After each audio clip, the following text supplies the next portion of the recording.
Jemaat Tuhan, selamat malam. Saat lagi kita akan mulai menyembah Tuhan. Mari sama-sama kita siapkan hati kita dan saya ajak kita sama-sama tundukkan kepala untuk berdoa. Bapa yang maha baik, Bapa yang maha kasih, terpujilah namamu Tuhan. Terima kasih Tuhan buat hari ini Tuhan. Kau sudah menjaga kami sepanjang hari. Tiba saatnya kami Tuhan untuk memuliakan namamu Tuhan. Biarlah kami Tuhan boleh memuliakan Engkau dengan sungguh-sungguh Tuhan. Apa yang kami pujikan, apa yang kami sembah Tuhan boleh layak sampai ke hadirat-Mu Tuhan. Terima kasih Yesus, terima kasih Tuhan. Kami hendak memulai Tuhan hanya di dalam nama Yesus Kristus. Haleluya. Amin.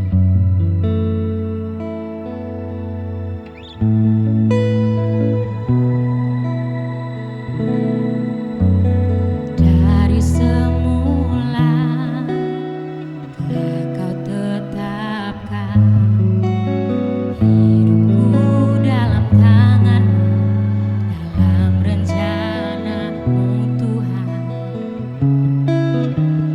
Rencana indah telah Kau siapkan bagi masa depanku yang penuh harapan. Sebuah baik, apa yang telah Kau perbuat di dalam hidupku. Sebuah baik, sungguh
sungguh teramat baik.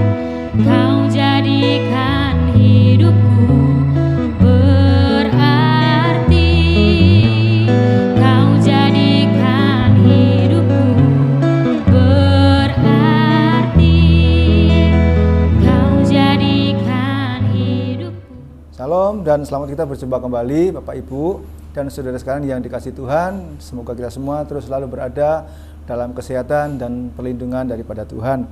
Di kesempatan hari ini kita akan bersama-sama untuk belajar akan firman Tuhan, dan kita akan mengambil dari seorang tokoh di Alkitab yang mungkin kita mempunyai anak namanya sama, atau mungkin kita orang tua ada yang namanya sama, dan kita akan belajar tentang Hana.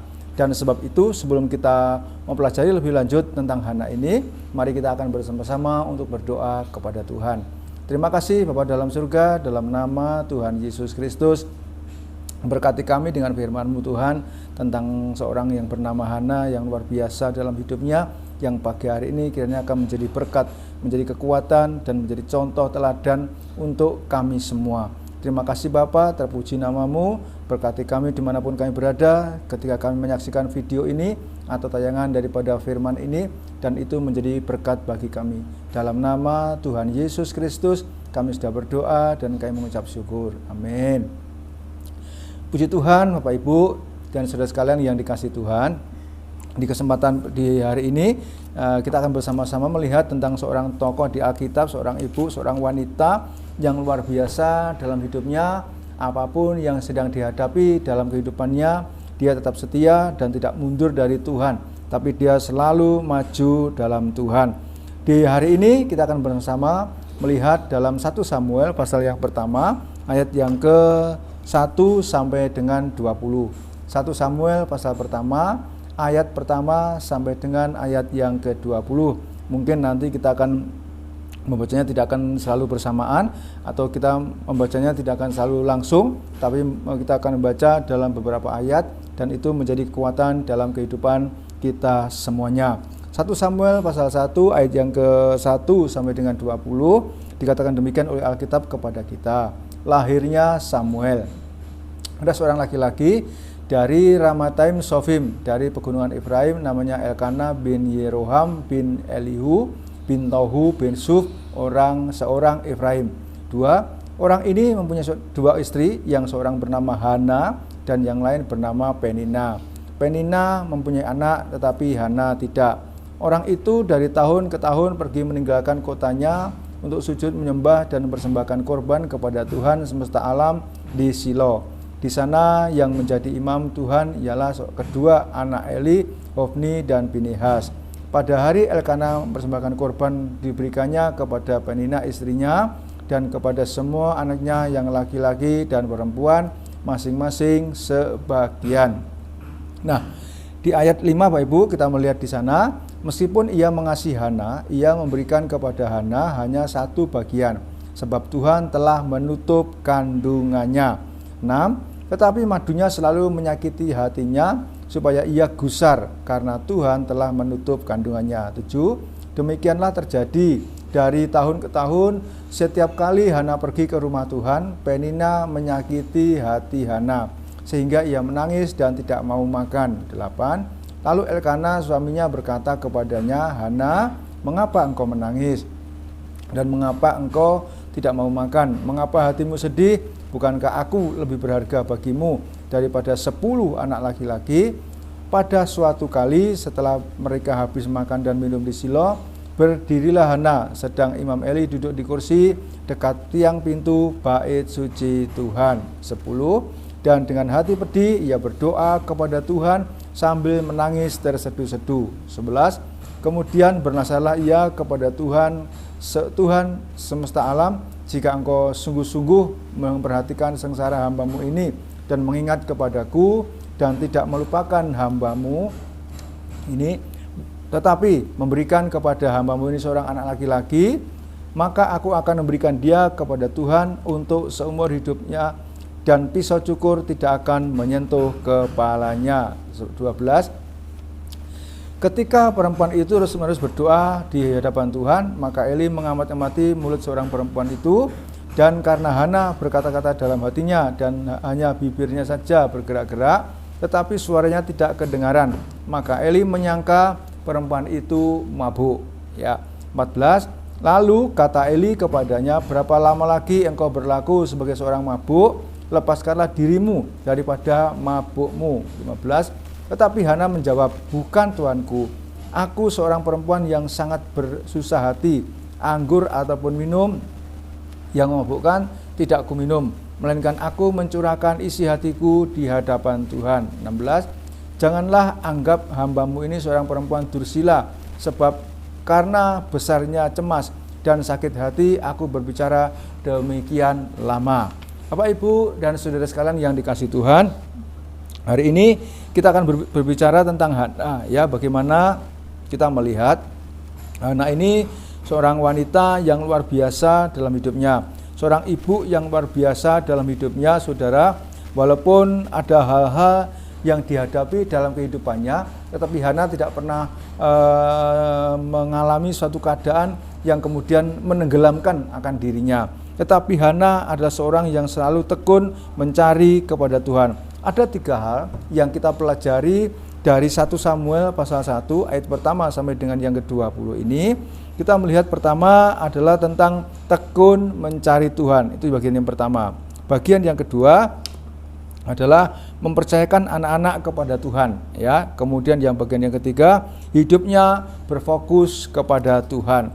Bapak, Ibu, dan saudara sekalian yang dikasihi Tuhan, ketika kita belajar dari seorang ibu yang bernama Hana, ya, seorang wanita yang bernama Hana ini, saudara, Hana merupakan tokoh, memiliki pandangan, memiliki teladan yang luar biasa di dalam kehidupannya. Ketika Eli tadi dia mempunyai 2 orang istri, yang pertama adalah Penina dan yang kedua adalah Hana, ya. Luar biasa, saudara, yang terjadi kepada dirinya, bagaimana Elkana ini, saudara, dari suami daripada Ibu Hana, dia seorang yang sangat memperhatikan kepada 2 istrinya, tetapi yang terpenting itu adalah Penina. Sedangkan Hana, kalau kita baca tadi di ayat yang keempat, diberikan 1 bagian saja, dan itu, saudara, membuat ya Hana ini kemudian merasa seperti ada yang beda dalam keluarga, dalam rumah tangga tersebut. Nah, Bapak, Ibu, dan saudara sekalian yang dikasihi Tuhan, apa yang kita pelajari di hari ini? Yang pertama adalah tekun mencari Tuhan. Ketika dalam bagian-bagian ayat firman Tuhan yang kita baca pada hari ini, bagaimana ketika di ayat 5, saudara, bagaimana ketika Hana hanya mendapatkan 1 bagian, saudara, dan ternyata bahwa Penina, istri yang kedua dari Elkana itu sangat menyakiti kepada dirinya dan selalu membuat dia bergusar hati, membuat dia selalu tidak enak hati, membuat dia selalu tidak nyaman dalam kehidupannya. Tetapi Hana selalu berusaha untuk mencari bagaimana hidupnya selalu bisa berkenan kepada Tuhan. Nah, dari bagian yang pertama adalah tentang tekun mencari Tuhan. Ya, saudara, ada 5 hal yang kita cari di sana. Mengapa Hana rajin mencari Tuhan? Mengapa Hana sungguh-sungguh mencari Tuhan? Bagian yang pertama dari Tuhan, tekun mencari Tuhan, ada 5 hal, saudara. Itu diantaranya, yang pertama, Tuhan menutup kandungannya. Ya, itu sebabnya Penina sangat selalu untuk membuat Hana ini sakit hati, ya, karena kandungannya tertutup, sehingga Hana bersusah hati. Kemudian di bagian yang kedua, ia hanya mendapat 1 bagian dari Elkana. Kemudian yang ketiga, mendapat perlakuan yang kurang baik dari Penina. Kemudian yang ketiga, Hana disangka mabuk karena cara berdoa yang hanya bergerak-gerak atau menggerakkan bibirnya saja dan tidak ada ucapan yang keluar dari dirinya. Dan yang kelima adalah Hana dianggap dursila. Bapak, Ibu, dan saudara sekalian yang dikasihi Tuhan, dari kelima yang saya sampaikan kepada kita semua di ibadah pembahasan Alkitab ini, saudara, 5 hal ini yang membuat Hana seperti berkecil hati, membuat Hana tidak nyaman dalam kehidupannya. Selain ada sakit hati, dibuat susah, dibuat tidak nyaman, ya. Kemudian sama Imam Eli disangka dia mabuk, kemudian disangka sebagai seorang perempuan dursila, saudara, dan itu sangat membuat dirinya tidak nyaman di hadapan Tuhan. Sebab itu fokus yang pertama dari Hana itu adalah tekun mencari Tuhan, ya. Bagian yang pertama itu adalah tekun mencari Tuhan.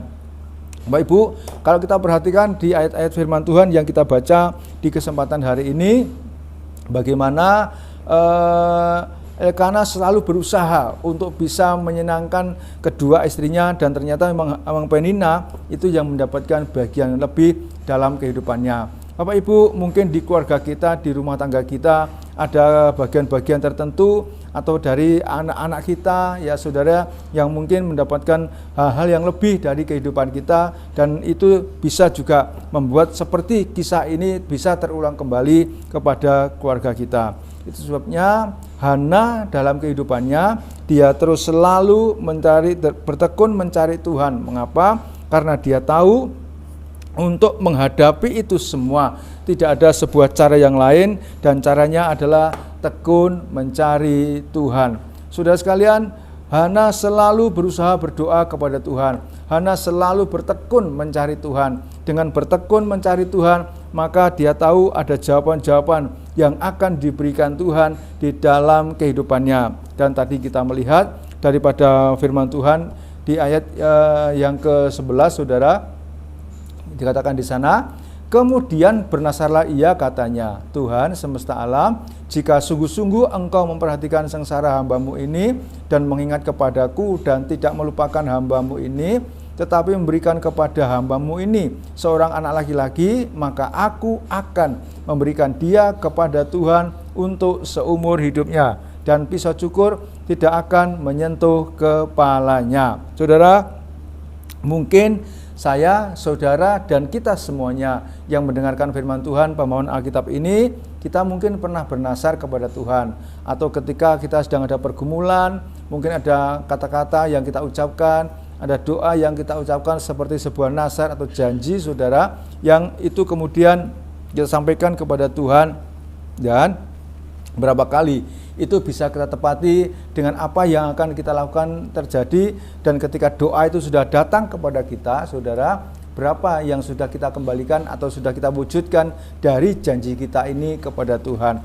Ketika Hana tadi hidupnya fokus kepada Tuhan, dia sungguh-sungguh kepada Tuhan, meminta perlindungan daripada Tuhan, meminta pertolongan daripada Tuhan. Dan di ayat yang ke-11 dia berkata, kemudian bernasarlah ia, katanya, Tuhan semesta alam, jika sungguh-sungguh engkau memperhatikan sengsara hambamu ini, maka berikanlah jawaban atas doaku, dan jika aku kemudian mengandung dan melahirkan seorang anak laki-laki, maka anak itu akan diberikan kepada Tuhan.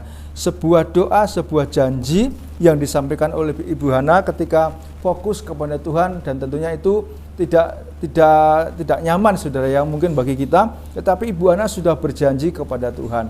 Dan memang di ayat yang ke-12 berkata, ketika perempuan itu terus-menerus berdoa di hadapan Tuhan, maka Eli mengamati mulut daripada perempuan itu. Apa sebenarnya yang sedang dia ucapkan? Apa sebenarnya yang dia pergumulkan? Apa yang sebenarnya dia tangiskan itu kepada Tuhan? Dan Alkitab berkata kepada kita, saudara, di ayat yang ke-14, 15, dan 16, saudara, bagaimana kemudian Eli ketika memperhatikan itu, bahkan Hana disangka mabuk, disangka perempuan dursila, tetapi Hana mencoba membela tentang apa yang dituduhkan kepadanya, dan dia berkata kepada Imam Eli bahwa aku bukan seperti yang tuanku sangkakan kepadaku. Aku sedang bersusah hati karena aku sedang mengharapkan kepada Tuhan supaya Tuhan boleh melepaskan atau Tuhan memberikan jawaban kepada kehidupannya.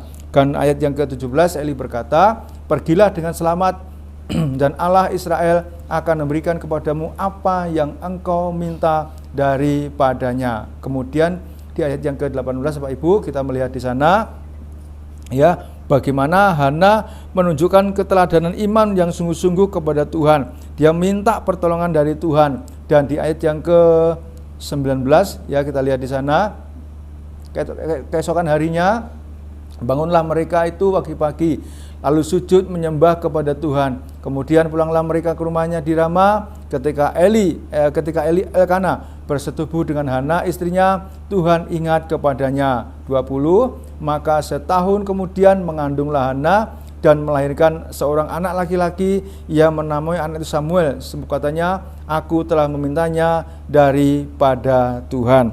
Bapak Ibu dan saudara sekalian yang dikasihi Tuhan, bagaimana doa Hana ini menjadi doa yang sungguh-sungguh dalam kehidupannya, dan ketika dia bersungguh-sungguh kepada Tuhan, apapun sangkaan yang diterimanya, apapun jawaban yang datang kepadanya, dan kemudian Tuhan mendengarkan doa daripada Hana, dan Hana kemudian mengandung dan melahirkan seorang anak laki-laki. Kemudian janjinya ditepati. Lalu saudara, kita melihat ya di ayat yang ke-20 tadi, dia menamai anak itu Samuel, sebab katanya, aku telah memintanya daripada Tuhan.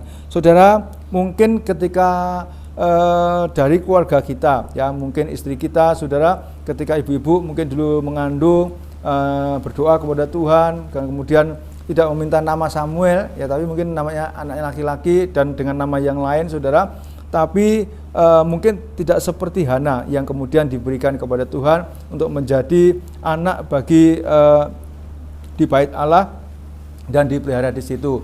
Saudara sekalian, Imam Eli luar biasa dalam kehidupannya, dan ketika Hana mengandung, kemudian anak itu diserahkan kepada Imam Eli dan dipelihara di dalam rumah Tuhan.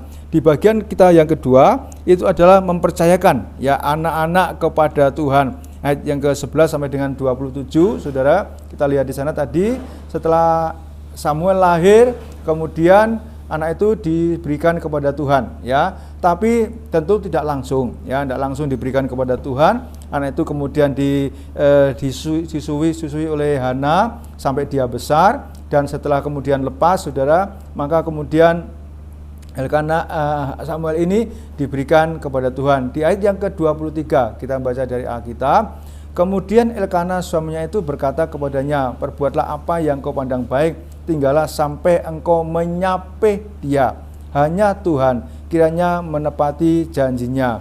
Jadi tinggallah perempuan itu dan menyusui anaknya sampai disapihnya. Ya saudara, disapih anak itu kira-kira di berumur antara 6-7 ya, 6-7 atau sebelum itu, saudara. Jadi kemudian setelah disapih itu mempertandakan bahwa anak itu sudah mulai beranjak dewasa, ya. Ketika Samuel lahir, tidak langsung diserahkan kepada Imam Eli, tetapi disusui lebih dahulu oleh Hana, dan setelah kemudian dia bertambah dewasa, anak itu sudah menjadi besar, kemudian dia tinggal di bait Allah. Ya, kalau kita baca dalam firman Tuhan, saudara. Jadi bagian yang kedua itu adalah mempercayakan anak-anak kepada Tuhan. Saudara, walaupun baru satu anak yang diberikan oleh Tuhan kepada Hana, saudara, tapi Hana ketika satu anak yang diberikan oleh Allah kepadanya, dia berusaha dengan sungguh-sungguh menunjukkan imannya dalam ketaatannya, dan dia mempersembahkan anak itu kepada Tuhan. Ayat yang ke-24, setelah perempuan itu menyapih anaknya, jadi sudah mulai dewasa, mulai bertambah besar, dibawanyalah dia dengan seekor lembu jantan yang berumur 3 tahun, 1 eva tepung dan sebuyung anggur, lalu diantarkannya ke dalam rumah Tuhan di Shilo. Waktu itu masih kecil betul anak-anak itu, ya saudara, umur 3 tahun tapi sudah lepas ya dari air susu ibu, dan Samuel sudah mulai bertambah besar, ya, mungkin badannya, mungkin kekuatannya, dan dia diserahkan kepada Imam Eli yang menjadi imam di Shilo pada waktu itu. 25, setelah mereka menyembelih lembu, mereka mengantarkan kanak-kanak itu kepada Eli. Ya, jadi betul apa yang sudah dijanjikan oleh Hana, dan itu ditepati. Kemudian ayat yang ke-26, lalu kata perempuan itu, mohon bicara tuanku, demi tuanku hidup, akulah perempuan yang dahulu berdiri di sini dekat tuanku untuk berdoa kepada Tuhan untuk mendapat anak. Inilah aku berdoa, dan Tuhan telah memberikan kepadaku apa yang kuminta daripadanya. 28, maka aku pun menyerahkannya kepada Tuhan seumur hidup. Terserahlah ia kiranya kepada Tuhan. Lalu sujudlah mereka di sana menyembah kepada Tuhan. Bapak Ibu, Di bagian yang ketiga adalah hidup yang berfokus kepada Tuhan. Itu di ayat yang ke-28 tadi ya. Hidup yang berfokus kepada Tuhan. Jadi ketika Samuel sudah lahir, sudah menjadi besar, sudah disape, Hana tidak menenggak ya janjinya itu kepada Tuhan. Dia datang dan diserahkan itu kepada Imam Eli di Shilo, dan dia berkata, ini loh Imam Eli, anak yang dulu aku pernah janjikan dalam doaku kepada Tuhan. Dia sekarang sudah mulai beranjak dewasa, janjiku kutepati dan kuserahkan kepada Tuhan. Di ayat yang ke-28, maka aku pun menyerahkannya kepada Tuhan, seumur hidupnya terserah kepada Tuhan.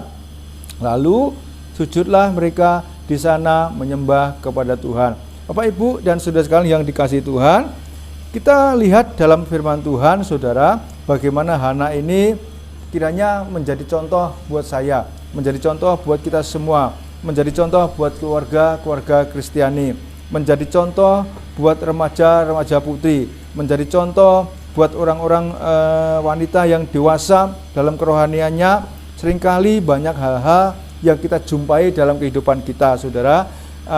Ada janji-janji, ada doa-doa yang pernah mungkin kita sampaikan kepada Tuhan, tapi mari kita lihat kepada Hana ini, bagaimana apa yang dia sampaikan kepada Tuhan, dan itu menjadi sebuah kenyataan, dan Hana kemudian menyerahkan itu kepada Tuhan. Dia hanya berkata di ayat yang ke-28, terserahlah kepada Tuhan, apa maunya Tuhan untuk anak ini, dan aku sudah pasrah bongkoan, begitu ya istilahnya, sudah pasrah bongkoan kepada Tuhan. Terserahlah Tuhan apa yang akan dikerjakannya, dan Tuhan akan bekerja menolong kepada Samuel nanti di masa pertumbuhannya, dan dia percaya sungguh-sungguh, dan Tuhan bekerja untuk menolong kepada Samuel dalam kehidupannya. Sebabnya kepada kita semua, mari kita terus belajar seperti Hana ini, saudara, dalam kehidupan kita untuk terus selalu berpasrah kepada Tuhan. Apapun cobaan yang kita hadapi, ujian yang kita hadapi, saudara, hal-hal yang mungkin bisa membuat kita sakit hati, membuat kita gusar, membuat kita tidak nyaman, tetapi mari kita untuk terus selalu berharap kepada Tuhan. Kita tahu Tuhan pasti akan menolong kepada kita semuanya. Sesulit apapun, sebesar apapun godaan yang ada pada kita, sehebat apapun ujian yang kita hadapi, kalau kita terus selalu pasrah kepada Tuhan, Tuhan itu tidak akan meninggalkan kepada kehidupan kita. Tuhan akan selalu datang menolong kepada kehidupan kita dimanapun saat ini kita berada. Bapak Ibu dan saudara sekalian yang dikasihi Tuhan, di kitab Mazmur pasal yang ke-37 ayat yang ke-5, kita lihat di sana.